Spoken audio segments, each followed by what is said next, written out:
Do you smell that?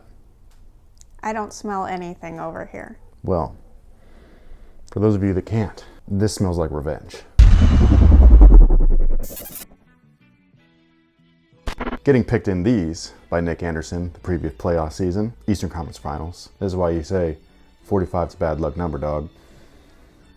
Smells like revenge during the 1995-1996 season. Smells like the Unstoppables. Smells like a 30-point per game average. Smells like the most winningest season of all time. Well, almost. Yep, that's right. It don't mean a thing without a ring.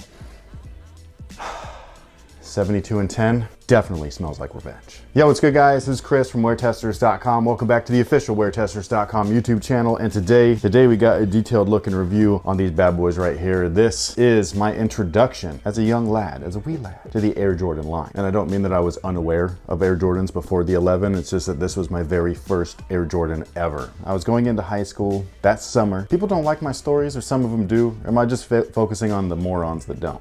Yeah, don't focus on the haters. Don't focus on the haters. They're just showing love in a different way. But for all of you guys that love my story time, here we go. The summer season, right before I was going into high school, I needed some swag. I needed some updates to my attire. I have a half brother who never lived with me, who I met at summer camp.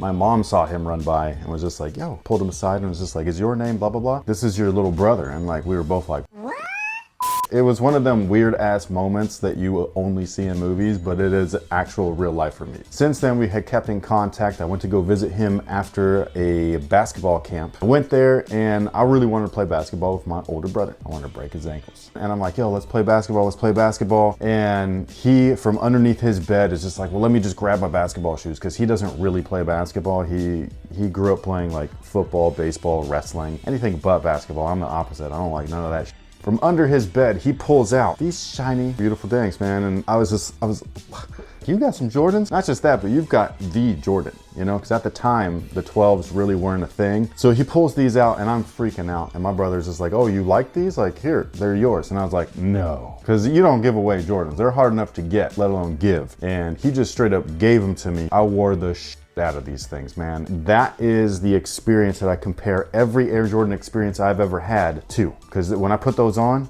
it was the most comfortable shoe I've ever worn. I'd worn a couple of basic Nikes because that's all we could afford and stuff. Like before the Nikes, I was wearing Payless joints until I begged my mom to increase my $20 budget to $40. They were always like a basic shoe. This was the first one where I had full length cushion, all the tech specs, a signature name attached. It was my jam. There's no going back either. Once you get a taste of the good stuff, you're just like, nah, I cannot do it. And so that's what my first real signature experience was. It was in this shoe. I remember going my first day of high school. First day, I walk into school and all these kids got on the new Jordans. It was the 12, and then a little white kid walks by wearing some corduroy pants. Why? So you could hear them coming? No, it wasn't that bad, but like, it was pretty whack. I did not have swag. The only thing that was swagged out was from my ankles down. Everything else was really cheesy. Oh, it was you in the corduroy? That was me. It was me in the corduroy pants. Yeah, it was me in the corduroy pants, man. With these too. Some tan corduroy pants in these. How cool was I? Bitchin'. Anyways, I walk into school and everything, and all these kids with the new Jordan were all like, about my old Jordan. They're like, where'd you get those? Da-da-da-da. These people never talked to me before, ever. I was only cool from the ankles down, but I felt like $1,000,000. I wore these things to the ground. They had holes in them. The patent leather was peeling off. All of this was gone. It was all Phylon. It was amazing. It was the best experience ever, man. But as for this shoe right here, I know that was long, I'm sorry, but as for this shoe, this is the 2019 edition of the Air Jordan 11 in the, what we used to call black or red colorway, what eventually was called the playoff colorway, and now it's called Bred.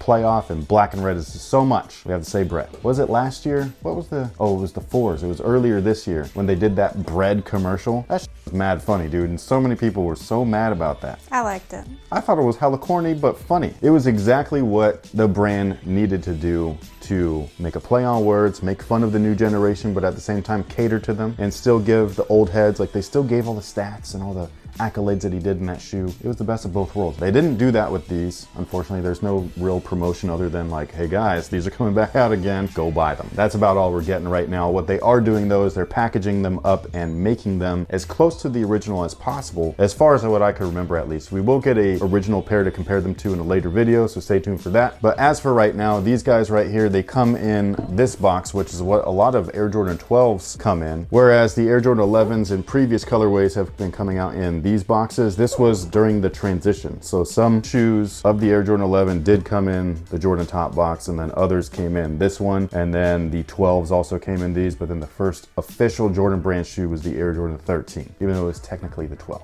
It's all semantics, it just depends on how you look at it, but because the 12s came in a swoosh box, it's technically the 13. Now these do come with a card. It's not a retro card, which would have been dope. The thing though is that it can't just like slide in the box, it's too tall, so it's got to go on top. That's one of the cool things of when you open the shoes, this is going to be right there. It's like a love letter to you. It just talks about everything. You got league MVP, all-star MVP, finals MVP, 72-10 season, averaged 30 points per game, 31 in the finals, or in the playoffs. I mean, he got his revenge, because you know what happened to the Orlando Magic that season? They got blown away. They got swept.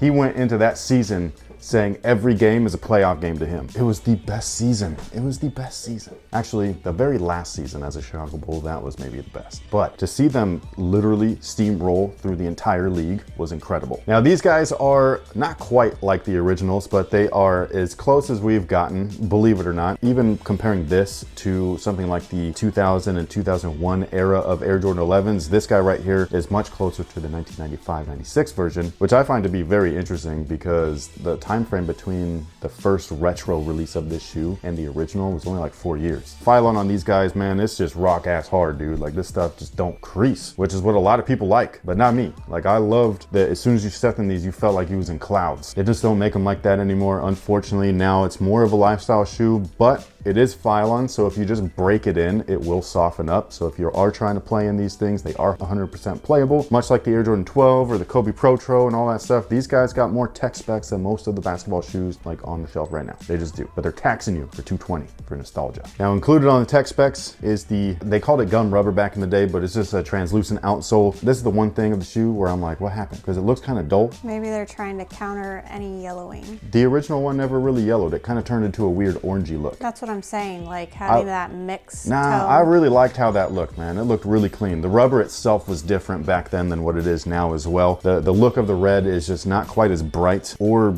translucent. Like it is see-through, but it's like got this, I don't know how to explain it, man. It looks like a piece of candy or something. Like it doesn't look as vibrant as the original stuff. So that's my only complaint really, and it's not even really a complaint, it's more of a observation. But we still have solid rubber herringbone traction pods, which is awesome. The carbon fiber on these guys is real carbon fiber. It's a spring plate. This is a feature right here that I totally forgot about. Not the carbon fiber, the look of it, because I had the originals like I was saying earlier in my little story time segment, and I forgot all about that the original joint had the black and white checkered. I am so used to seeing just the 11s the way that they are, and so I'm used to seeing that silver and gray checkerboard look. Along with that, again, you have the Phylon midsole. It's really hard, so just break it in if you're trying to hoop in them. It shouldn't take too long if you are hooping because you're doing more than just walking casually. And then on top of that is a full-length air unit. They did not start using Zoom Air until the following year, which was for the Air Jordan 12. Up until this point, it was really just an air-based shoe or an Air Max kind of shoe, even though they're not technically Air Max units. The patent leather on these guys, not like the original. The original had an interesting look. It was a lot thicker as well, but it is at least real leather, which I appreciate. So what patent leather actually is, there's synthetic versions and there's real versions. The synthetic version is just basic. It just is super shiny stuff. And then the real version, what patent leather originally was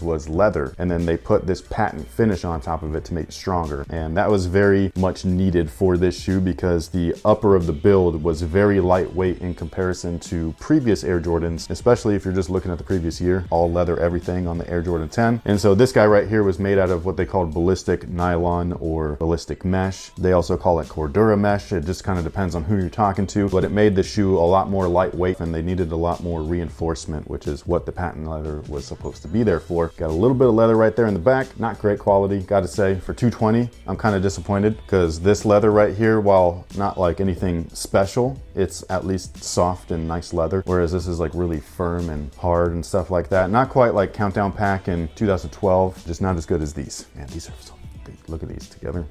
Now on top of that stuff, they do still have the Speedlay system. It doesn't work as well as previous iterations that was found on like the Air Jordan 9 and even the Air Jordan 10, but it is there. It's nice. Got the thick rope laces. They were meant to look like the net of the basketball hoop. Interesting touch. You got the Jumpman Jordan tab right there. I think that's really dope. And then behind the tongue here, we have the quality basketball products inspired by the greatest player ever. Again, the tagline that I hold the brand to this day, because you can't say that and then put out so when you do, I gotta say something. On the back here, you got the 23, and it feels very close to the original. It feels like it's like screen printed. This was one of the things that like, the more that you wear it, the numbers get pulled apart, and so they start like splitting, you know, like your t-shirts, like the distressed look. I don't know if that'll happen with these. There was a stretch of time when they would just iron on the thing, and then people's 23s were peeling off. Not a good look, Jordan brand, especially when you got that in the back of the tongue, I'm just saying. The insole is Nike Air branded, and on top of that, it is a polyurethane insole, which is supposed to be just like the original models. So if you like all of those touches, it adds a little bit more comfort in there as well. And I think that you're gonna appreciate these. So enjoy it. I hope that you guys get these. It's a massive GR, so everybody that wants a pair should be able to get a pair. They're gonna be available in all sizes. And speaking of sizing, go true to size. That's what I would recommend. It looks super fresh on feet too. And again, if you do want to play in a pair of Air Jordan 11s, go for it. That's what they were meant for. There's nothing in here that is not on the original other than some really soft Phylon. And that pretty much takes care of these guys. Let me know down below in the comment section what you think of them. Did you grab a pair from the initial shock drop? If you did, how do you feel about them? Are they